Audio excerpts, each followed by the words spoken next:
Maana ulichokifanya mwanangu, yaani ulichokifanya, mimi post ya kwanza nilivyoiona tu mimi nikachukulia hizi ndo riziki zinatafutwa hivi, pale una promote link yako ya WhatsApp fresh.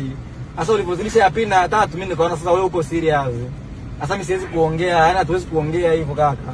Yaani swali lako lishafika mbali kiukweli ndugu yangu. Kwa hiyo wewe yaani tukikutana tutaongea. Sasa hivi sina tena cha kufanya. Naomba nisamehe na apologize. Yaani wewe sasa unasema? Nilikuwa nafanya vile kama content tu, lakini sikuwa na nia mbaya. Kwenye caption za ajabu. Sawa, wewe tutasameheana tukionana ndugu yangu, wala usijali.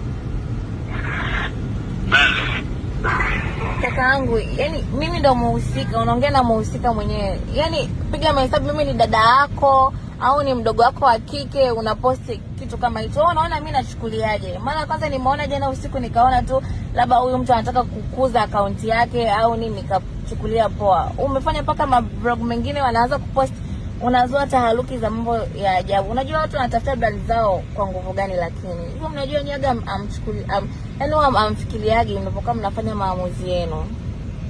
Ni kweli, lakini najua nimekosea dada yangu. Sasa wewe ongea tu na kiredio, maana mimi nilivyoona hata siku DM sikufanya chochote, mimi nikamtumia mpenzi wangu. Maana mnanikosea sana, yani sana. Sasa hivi mmezoa kwa taharuki vitu vya uongo. Ukiambiwa ukwenda mtandaoni kuombe msamaha, wewe utakubali? Hapana, sikujua kama itafika huko. Yaani wewe ulihisi hilo jambo litakuwaje? Ulihisi huko zongo wanaonaje haya mambo? Unajua hata mfikiriaje mara mbili. Mimi sijui kwa kweli mtalisolve vipi. Naomba kwanza niongee naye. Mzee.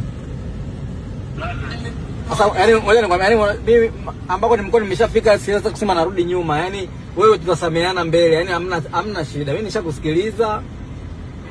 Wewe ngoja tuone swala litakapofikia hivyo. Naomba samehe. Yaani fikiria kama itafika huko. Naomba kudifuta zile zote. Niko chini ya miguu yako.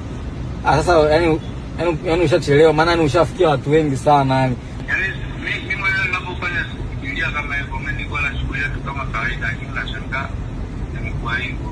Ndio maana hata sijaweka caption za ajabu. Hivi unajua nguvu ya mtandao? Unajua maana ya nguvu ya mtandao?